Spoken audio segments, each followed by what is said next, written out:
Assalamu alaikum wa rahmatullahi wa barakatuh.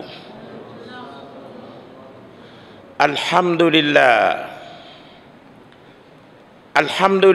alladhi qala fi qawlihi wa huwa asdaqul qailin. Bismillahir rahmanir rahim.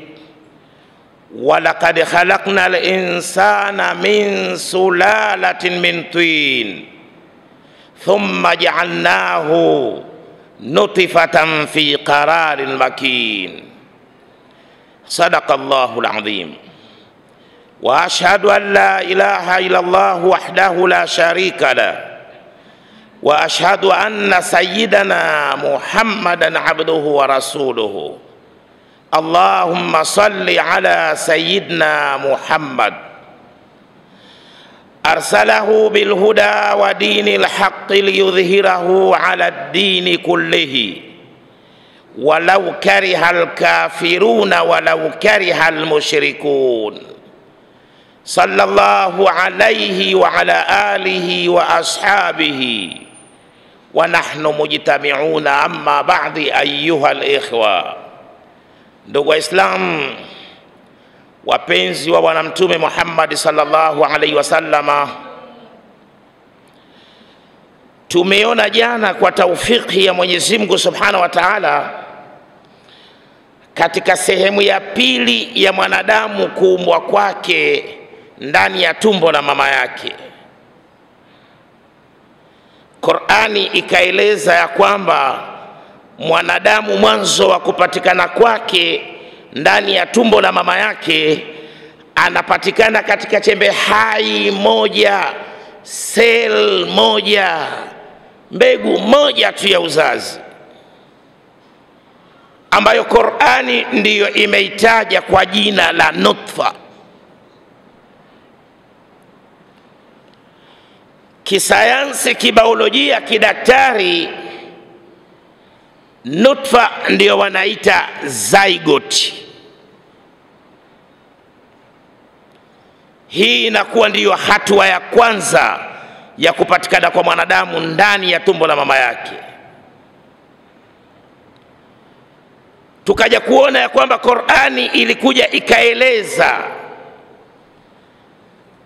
mpaka ile nutfa jinsi inavyojitengeneza au inavyotengenezwa ndani ya tumbo la mwanamke, kwamba ni kuchanganyika kwa mbegu ya kiume kuchanganyika na yai la kike, ndiyo kinapatikana kitu ambacho Qur'ani ndiyo imekitaja kwa jina la nutfa.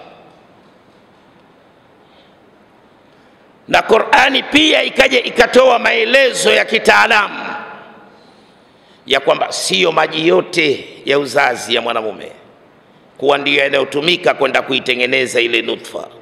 Ni sehemu tu ya yale maji ndiyo inayochukuliwa na kwenda kuchanganywa na lile yai la kike. Na Qur'ani pia ikazitaja sehemu tatu.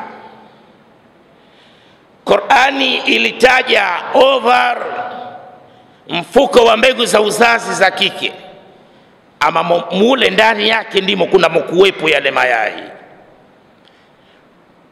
Na Qur'ani ikaja ikataja fallopian tube, sehemu ya kutungia ujauzito. Alafu Qur'ani pia ikaja ikataja fi qararil makin. Fi qararil makin ni katika uterus, ndiyo uterus ndiyo fuko la uzazi. Hizi ni sehemu tatu ambazo Qur'ani imezitaja. Thumma ja'alnahu nutfatan fi qararin makin, kisha tukamfanya mwanadamu kuwa yeye ni nutfa. Lakini Qur'ani imeleta neno thumma. Katika kanuni za lugha ya Kiarabu, linapokuja neno thumma, basi inafahamisha ya kwamba hicho kinachozungumzwa, awe ni mtu au ni kitu, kuna sehemu kwanza kilikuwepo. mwanadamu kabla hajafanyika kuwa ni nutfa, chembe hai moja, sel moja, kuna mahali alikuwepo. Alikuwepo wapi? Alikuwepo kwenye ovar, mfuko wa mbegu za uzazi za kike, akiwa yeye ni yai. Kisha lile yai ndio likatolewa ndani ya mfuko wa mbegu za uzazi za kike, likasafirishwa, likapelekwa katika fallopian tube. Kwa hiyo kwanza alikuwa kwenye ovar, mfuko wa mbegu za uzazi za kike, akatolewa akapelekwa katika fallopian tube, mahali ambapo ndipo lile yai linakuja kurutubishwa. Kinapokuja kufanyika lile tendo la jimai, zile mbegu za uzazi za mwanamume, chromosome, zinakuwa zimebebwa katika spermatozoa, maji ya uzazi ya mwanamume, zinaogelea, na zile mbegu hazina tofauti yoyote na wale viluilui vya katika maji machafu. Vile vile kama unavyoona wale viluilui, kichwa na mkia, kichwa na mkia, kichwa na mkia, na zile mbegu zinakuwa hivyo hivyo, na zinakuwa ziko mbea mbili, X na Y, wanaume wale na wanawake. Na Qur'ani imewataja katika sura ya 53, surati An-Najmi, aya 46 mpaka 47, wa annahu khalaqa az-zawjayn dhakara wal untha min nutfatin idha tumna. Na yeye ndiye Mwenyezi Mungu ambaye aliyeziumba mbea mbili ndani ya maji ya uzazi ya mwanamume. Ameziumba dume na jike. Yale maji yanakwenda kumwagwa katika fuko la uzazi la mwanamke. Na Qur'ani pia ikatoa maelezo mengine ya kitaalamu ya kwamba yale maji yanavyosafirishwa, yanasafirishwa katika mfumo wa kuchupwa. Falyanzuril insanu mimma khuliqa, khuliqa min ma'in dafiq. Katika sura 86, sura At-Tariq, aya 5 mpaka aya 6, muangalie mwanadamu tumemuumba kutokana na kitu gani? Tumemuumba kutokana na maji yenye kutoka kwa kasi, yenye kuchupwa. Yale maji yanavyochupwa ndiyo yanayosababisha sasa zile mbegu zilizobebwa za kiume ndani ya yale maji ya uzazi ya mwanamume, ndiyo ikaweza ile mbegu moja kwenda kulitoboa lile yai la kike. Yale maji yanapochupwa ndipo yanapowezesha zile mbegu kuweza kulifikia lile yai la kike. Likilifikia lile yai la kike, ile mbegu moja itakayokuwa ya kwanza italipiga lile yai. Ikilipiga tu lile yai, basi ule mkia unakatika. Ule mkia kazi yake ni kukisafirisha kile kichwa kikifikishe pale kwenye lile yai. Lile yai, ule utando unakuwa ni laini, kama unavyoona yai la kuku likichemshwa, ukalimenya, ukalitoa lile ganda gumu, kuna kuwa na ule utando wa ndani ambao ni laini. Ndivyo lile yai linavyokuwa. Sasa zile mbegu zinapofika pale, ile mbegu moja ndio inakwenda inailipiga lile yai, dafiqi ni kutoboa. Ikilipiga lile yai, ule mkia unakatika, kile kichwa kinaingia ndani ya lile yai. Ndio inakuwa ujauzito wa siku ya kwanza. Inakuwa ndiyo hatua ya kwanza ya mwanadamu kupatikana ndani ya tumbo la mama yake. Hawakuyajua hayo mpaka ilipofika karne ya 18 ndio wanakuja kujua. Wakati huo Qur'ani ilikuwa na umri wa miaka 1200 katika dunia. Qur'ani iliwatangulia wanasayansi kwa karne 12. toka ilipoteremshwa karne ya 7, ndio wao wanakuja kujua. Karne ya 18 wanakuja kujua sasa kwamba mwanzo wa mwanadamu kupatikana kwake ndani ya tumbo la mama yake ni mbegu ya kiume kuchanganyika na mbegu ya kike, na kwamba sio maji yote ya uzazi ya mwanamume kuwa ndio yanayotumika, ni sehemu iliyokuwa ndogo tu. Na Qur'ani pia ilikuja ikasema ya kwamba yale maji yanakuwa katika mchanganyiko. Mchanganyiko wenyewe Qur'ani umeutaja kwa wingi katika sura ya 76 surati Dahr aya 2, inna khalaqna al-insana min nutfatin amshajin, hakika sisi tumemuumba mwanadamu kutokana na nutfa. Nutfa ni yai la kike lililorutubishwa na mbegu ya uzazi wa mwanamume, ndio inapatikana kitu kinachoitwa nutfa. Lakini yale maji yenyewe Qur'ani imeyataja katika wingi, amshajin. Wakaja wakagundua kwamba katika mwili wa mwanamume baina ya kifua chake na uti wa mgongo kuna glandi pale zipo, kuna tezi zipo.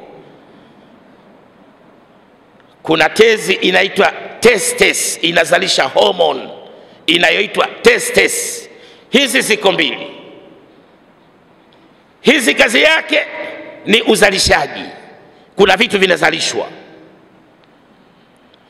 Alafu kuna prostate gland, hii iko moja, kazi yake ni kutengeneza viuishaji, panatakiwa uhai utokee pale.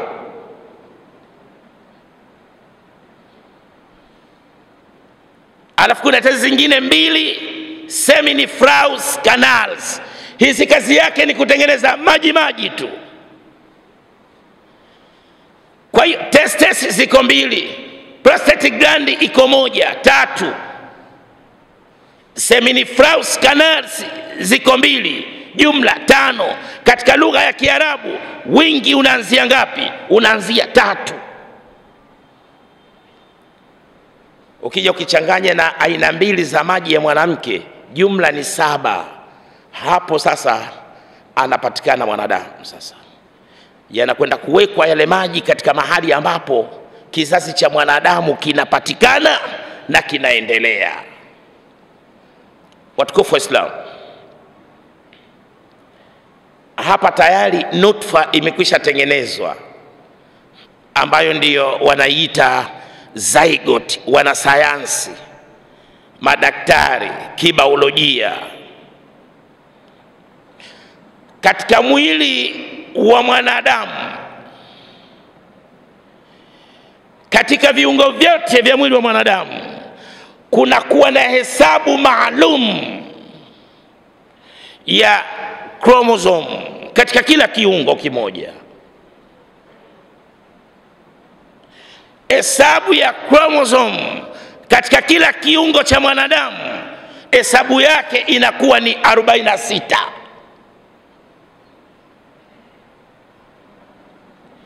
Lakini katika mfumo mmoja tu wa uzazi peke yake katika mwili wa mwanadamu, ile hesabu ya zile chromosome imepunguzwa, imekuwa nusu ya 46. Iko hesabu yake inakuwa ni 23. Sasa unaweza ukajiuliza kwamba hapa Mwenyezi Mungu Subhanahu wa Ta'ala katika uumbaji wake imekuwaje? Mbona katika mfumo wa uzazi tu peke yake katika viungo vya mwili wa mwanadamu ndiyo ile hesabu ya chromosome imepunguzwa, imekuwa 23,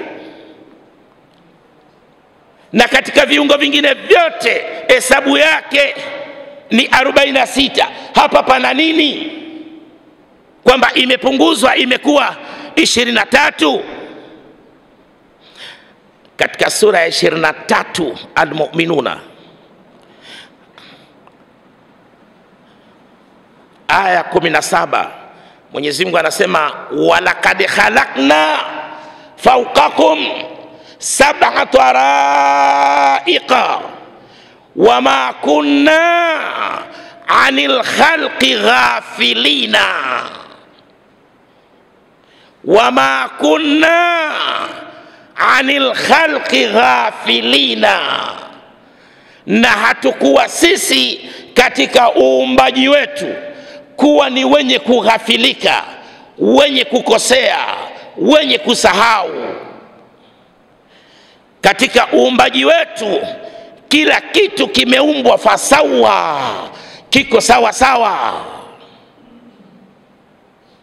Alladhi khalaqa fasawa walladhi qaddara fahada.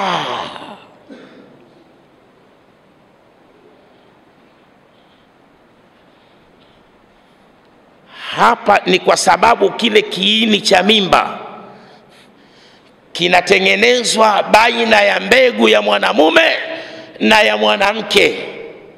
Zile mbegu mbili ndio zinakuja kuungana, ndio zinatengeneza kitu ambacho Qur'ani imekitaja kwa jina la nutfa. Kisayansi, kibiolojia, kidaktari, nutfa ndio zygote. Kwa hiyo hapa imepunguzwa kutoka 46 imefanywa nusu ya 46. Chromosome 23 za mwanamke na chromosome 23 za mwanamume zikiungana inarudi tena pale pale 46.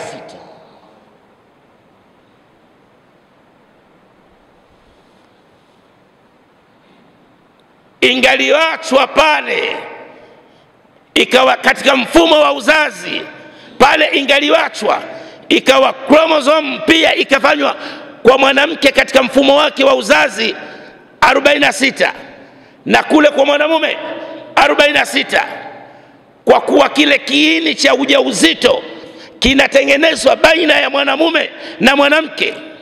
Wa min kulli shay'in khalaqna zawjaini la'allakum tadhakkaruna, na hakika katika kila kitu tumekiumba mbea mbili, dume na jike.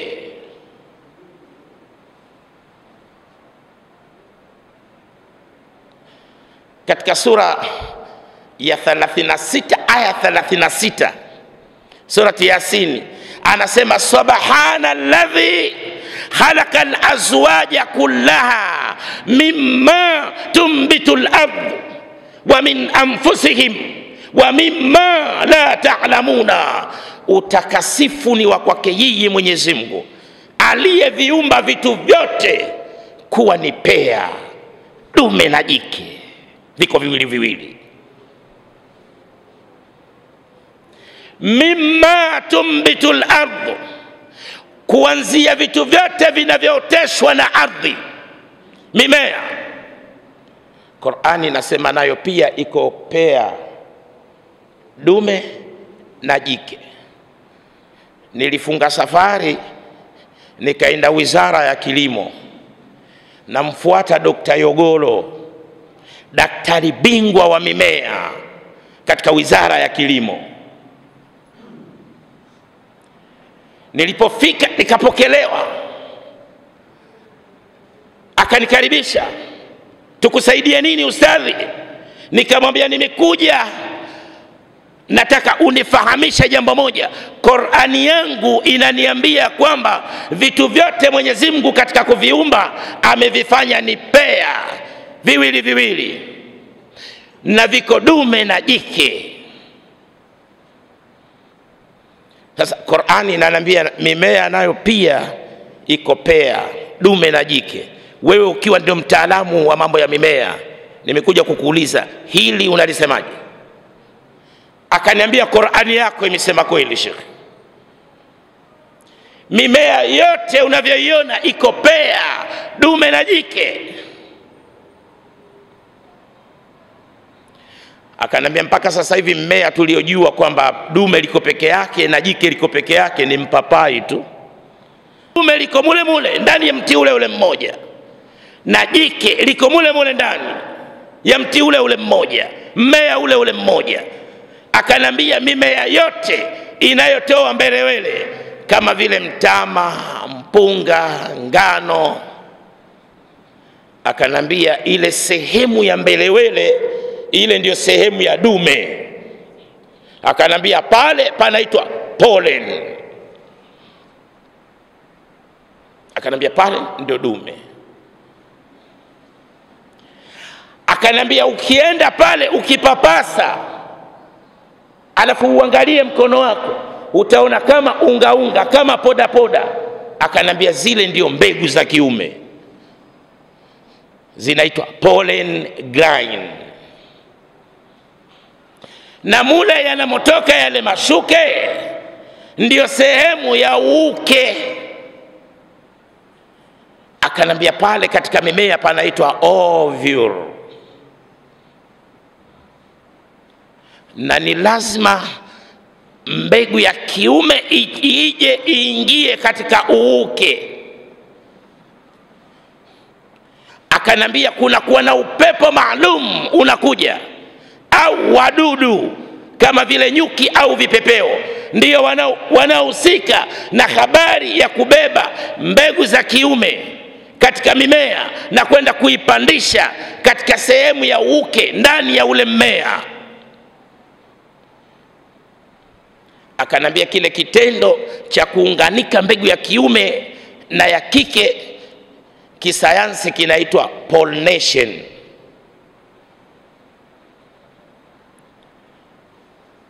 Ananambia kuna upepo maalum unakuja unabeba zile mbegu za kiume na kuzipeleka pale katika sehemu ya uke, zinaingizwa pale ndani. Baada ya muda ndio unaona bunzi linatokea pale, linaanza kujiweka zile punche punche za mahindi.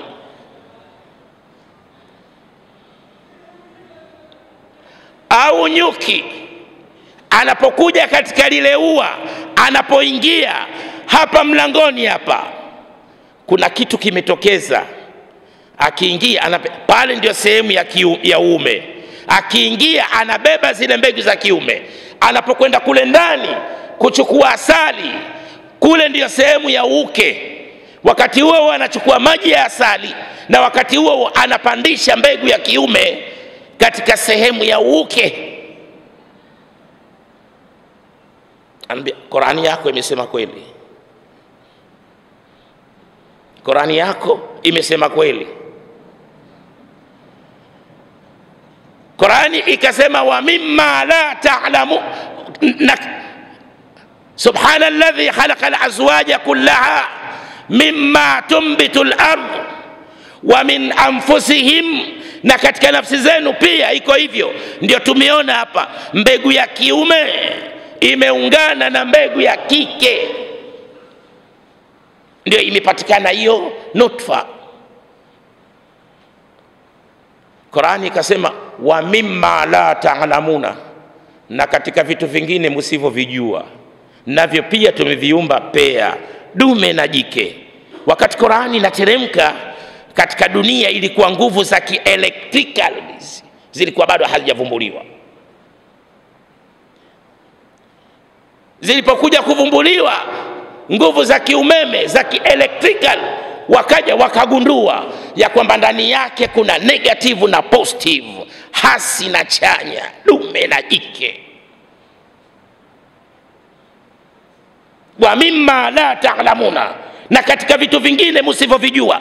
Aya hii inaendelea kufanya kazi mpaka kitasimama kiyama.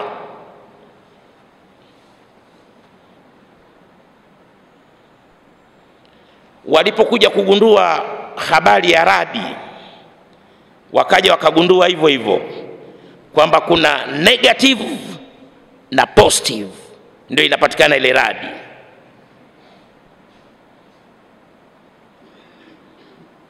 Huwa alladhi yurikumul barqa khawfan wa tamaa wa yunshi'u sahaba thiqal,